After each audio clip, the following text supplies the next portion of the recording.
Beleza, pessoal, bom dia. Eu gostaria de falar com você bem rapidamente sobre o Conselho Nacional dos Comandantes Gerais.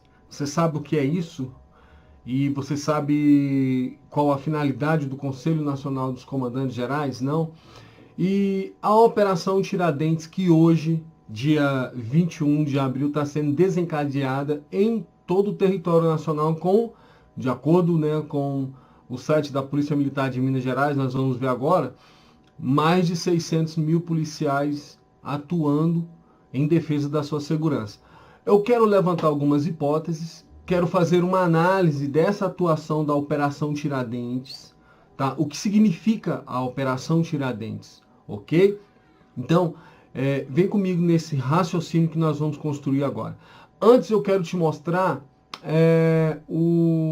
o site do Conselho Nacional de Comandantes Gerais. Tá aqui, pessoal. Esse aqui é o site, né, do Conselho Nacional dos Comandantes Gerais, né, e Corpos de Bombeiros Militares. Anteontem, né, de 18 a 20, se eu não estou enganado, houve uma reunião extraordinária, né, do Conselho Nacional de Comandantes Gerais. O presidente hoje é o comandante-geral, tá aqui, da Polícia Militar do Distrito Federal, ok? Coronel Marco Antônio Nunes de Oliveira. Aí você clica aqui, ó, no início, né, Home, finalidades do CNCG, PM e Corpo de Bombeiro Militar. A finalidade é o seguinte, ó, tá aqui, finalidade do CNCG, PM, CBM. O CNCG tem as seguintes finalidades: participar da formulação, acompanhamento, né, das políticas e diretrizes nacionais relacionadas à segurança pública, propondo medidas e colaborando na sua orientação, implementação. Acompanhar a articulação com os órgãos competentes, a implementação da política nacional de segurança pública e contribuir para a formulação de ações regionais, indicando representantes das polícias militares e corpos de bombeiros militares em conselhos e comissões, grupos de trabalho, audiências públicas, outros eventos promovidos em âmbito nacional. Aí busca também o provimento eficaz de segurança pública com qualidade total, visando o pleno atendimento aos anseios da sociedade e promover a aproximação entre instituições policiais estaduais, militares estaduais, visando a integração dos esforços no sentido do exercício da sua representatividade política e jurídica. E aí, promover intercâmbio com organizações nacionais e internacionais, objetivando o aprimoramento técnico-científico dos policiais militares estaduais e do Distrito Federal, e de start em face da legitimidade e representatividade do CNCG no âmbito nacional, por meio dos membros do Conselho Deliberativo, está apto a participar como convidado de todas e quaisquer atividades, conselhos, comissões, grupos de trabalho, audiências públicas, fóruns, seminários, painéis e debates relacionados ao tema segurança pública, que envolvam tanto polícia militar quanto corpo de bombeiro. Tá, então essa é a finalidade do CNCG. Eu quero fazer uma análise da Operação Tiradentes. O Correio do Povo, né, diz hoje: a Operação Tiradentes terá 10 mil policiais militares atuando no Rio Grande do Sul. Aí o jornal dá aí a foto dos policiais postados, né, para algum tipo de cerimônia. E pela primeira vez na história, olha aqui o texto, pela primeira vez na história, policiais e bombeiros militares de todo o país realizam operação conjunta, né? Realizam em conjunto a Operação Tiradentes. O lançamento da Força-Tarefa foi realizado simultaneamente em todos os estados e no Distrito Federal, às 14 horas desta quinta-feira. Mais de 600 mil profissionais de segurança estarão atuando em conjunto em todo o Brasil. Em Porto Alegre, a solenidade ocorreu no Largo Glênio Paeres, ao lado do Mercado Público, no Centro Histórico. A Polícia Militar de Goiás está aí fazendo parte. A Operação Tiradentes percorre as ruas do estado no combate à criminalidade. E a Polícia Militar de Minas confirma a notícia do Correio do Povo, dizendo: Operação Nacional Tiradentes. E aqui você tem, né, o símbolo aí dessa operação. As polícias militares de todo o Brasil trabalham para a sua segurança. Esta ação, perdão, tem o objetivo de proteger você, pois os policiais do Brasil têm a missão de cuidar do cidadão. São mais de 600 mil policiais que diariamente zelam por sua segurança, e aí a Operação Tiradentes, né, explicando como que vai ser, ok? Isso daí também foi notícia em todos os sites, né, ó. G1, Polícia realiza a Operação Tiradentes em Minas, né, Brigada, no Rio Grande do Sul, Brigada Militar faz a Operação Tiradentes, Corpo de Bombeiro, né, aqui G1 também, 2 dias atrás, Operação Tiradentes no Triângulo Mineiro, Operação Tiradentes, aqui também tá falando aí também com relação à Polícia Militar do Rio Grande, do Mato Grosso do Sul, né? A operação aqui, o Correio do Povo que fala da operação Tiradentes no Mato Grosso. Beleza, pessoal, então você viu aí que a Polícia Militar Brasileira, né, desencadeou uma operação nacional, ok? Ótimo, isso aí é muito bom. Eu gostaria de fazer a leitura das entrelinhas dessa operação. É a primeira vez que a polícia faz uma operação dessa, com toda essa articulação e também com toda essa difusão. O modelo de segurança pública no Brasil, e é por isso que eu estou falando em relação à Operação Tiradentes, o modelo de segurança pública no Brasil coloca o Poder Executivo brasileiro, pasme, tá? Quase como que o dono da Polícia Militar e da Polícia Civil. Alexandre, por que você está falando isso? É uma análise simples de ser feita.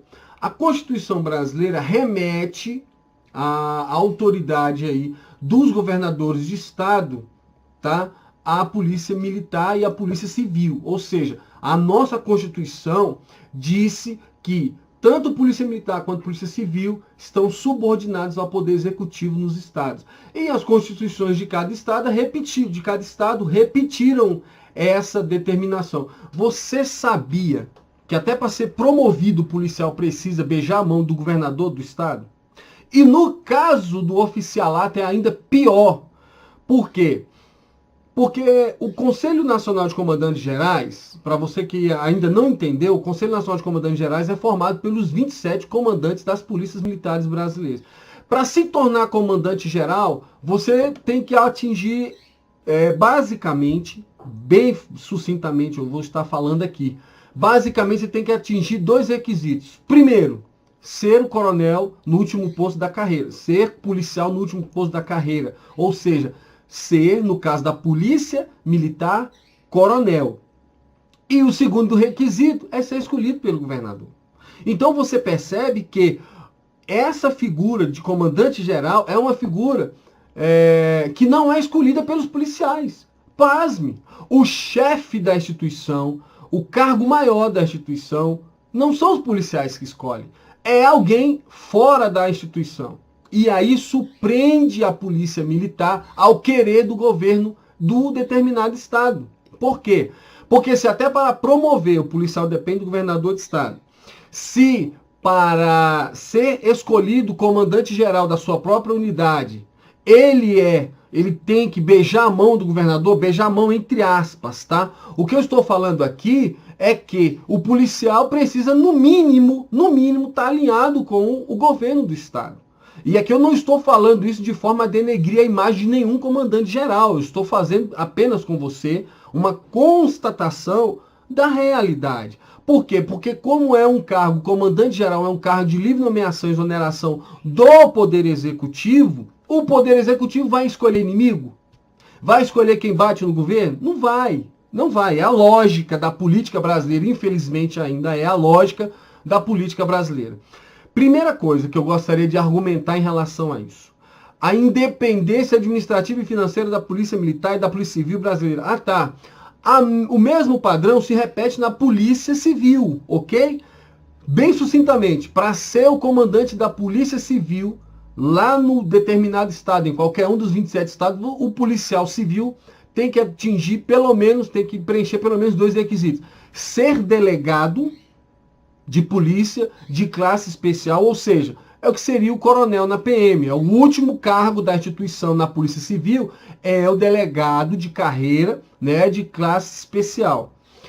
E está, né, alinhado, ser escolhido, vou usar a expressão ser escolhido pelo governador de estado. Então, o delegado-geral também é um cargo de livre nomeação do governador de estado. Por quê? Imagina se eu sou um governador de estado e eu mando na segurança pública do estado, eu vou querer que essa situação mude? Não. Por quê? Porque, em certa medida, ter a Polícia Militar e a Polícia Civil debaixo do meu domínio, em certa medida, pode ser bom para os interesses do governador, não para os interesses do Estado. É diferente, é diferente. Os interesses do governador nem sempre serão os interesses do Estado, tá? E aí, quando você junta o que está acontecendo em Operação Lava Jato, no Rio de Janeiro, aí você percebe como isso é grave. Então a polícia brasileira, tanto a Polícia Civil quanto a Polícia Militar, é urgente a necessidade de que a Polícia Militar e a Polícia Civil sejam independentes, alcancem uma independência administrativa e financeira, nos modos do que a Polícia Militar, do que a Polícia Federal quer, com a PEC da PF, a PEC da autonomia da PF. Se eu não estou enganado, PEC 412. E essa PEC garante autonomia administrativa e financeira para a Polícia Federal. Essa mesma autonomia, ela tem que ser estendida à Polícia Militar e à Polícia Civil, para que nós não tenhamos nenhum policial debaixo do jugo de governador algum. E eu vou te dar um exemplo do que é termos as instituições de segurança pública debaixo da aba do governo. Acompanha comigo aqui, tá? De 2014, ó, 7/7/2014, ok? O que acontece? O governo do estado de São Paulo tirou do ar neste fim de semana informações de sites institucionais de suas contas nas redes sociais com a justificativa de que a divulgação de notícias nesses canais pode ferir a legislação eleitoral. Aqui é uma notícia, por isso eu vou citar o nome do governador, tá? O governador Geraldo Alckmin tenta a reeleição. Na internet, o paulistano tem reclamado do fim de atualizações da internet e informações sobre circulação de trens, metrô e etc. Aqui, ó. Para não ferir lei eleitoral, o governo de São Paulo retira do ar até informações sobre circulação de trens. O governo diz que serviços prestados pela internet serão mantidos, mas paulistanos reclamam da falta de informação. Em atendimento à legislação eleitoral, número 9, a lei, né, 9.504/97, os demais conteúdos desse site ficarão indisponíveis de 5 de julho de 2014 até o final da eleição estadual em São Paulo. E aí a matéria vai explicar. O mesmo recado foi publicado nas contas do Twitter do metrô, CPTM e etc. Pessoal, isso que você acabou de ver aconteceu em vários sites, tanto da Polícia Militar quanto da Polícia Civil, em vários estados em 2014. Por que isso aconteceu?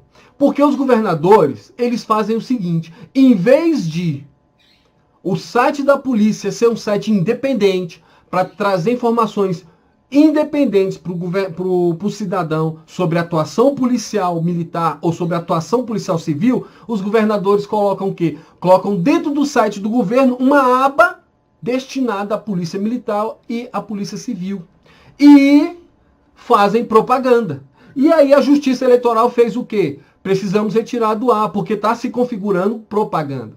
Os governadores não retiraram porque quiseram. Foi uma determinação da Justiça Eleitoral. Em vários estados, eu fiz essa matéria, até coloquei quando eu ainda tinha site, quando eu ainda tinha o site do nosso canal, eu coloquei essa matéria e era assim, era mais de 2/3, era quase 2/3 dos sites policiais, tanto Polícia Civil quanto Polícia Militar, estavam fora do ar. Milhares de cidadãos estavam sem informação de segurança pública por conta que esses sites são atrelados aos interesses do Estado, são dentro dos sites dos governos. Então isso aí é só um exemplo para você ter ideia do quanto a segurança pública brasileira está sofrendo com a ingerência do Poder Executivo brasileiro. Então eu gostaria, se eu pudesse, humildemente aqui, dizer ao Conselho Nacional de Comandantes Gerais E aos coronéis, comandantes gerais e delegados gerais da Polícia Civil do Brasil, é o seguinte: invistam nisso. Invistam nessa independência administrativa e financeira. Por quê? Porque quanto menos uma polícia for atrelada ao governo, melhor vai ser a atuação dessa polícia em favor do cidadão, que afinal de contas é quem paga o imposto, é quem paga o serviço, é quem deve receber uma segurança pública de qualidade. Fica aqui o meu abraço a todos da diretoria do Conselho Nacional de Comandantes Gerais, pessoas honestas, homens de bem, trabalhadores da segurança pública que têm feito um excelente trabalho. Gostaria até de dar uma sugestão ao CNCG que investisse mais em vídeos. Há poucos vídeos divulgando o trabalho do CNCG. Então, que o CNCG também se voltasse para essa plataforma, que é uma plataforma que aproxima o cidadão da instituição, dos interesses da instituição. Ainda há uma outra coisa. Essa é para mim, na minha análise. Agora, eu, Alexandre Mendes, faço a minha análise pessoal. Há aí uma demonstração de força de todos os policiais brasileiros. Por quê? Porque uma ação conjunta em segurança pública está sendo desencadeada. Mas também pode ser, a minha análise, pode ser também uma demonstração de força para os interesses que estão em jogo, principalmente agora que nós estamos falando de aposentadoria e que milhares de policiais podem ser prejudicados com as decisões do Congresso Nacional. Então, fique atento a isso. O Conselho Nacional de Comandantes Gerais é um órgão que você precisa conhecer. Valeu, pessoal. Até mais. Deus abençoe. Bom dia, bom feriado. Fique com a sua família. Valeu? Tchau.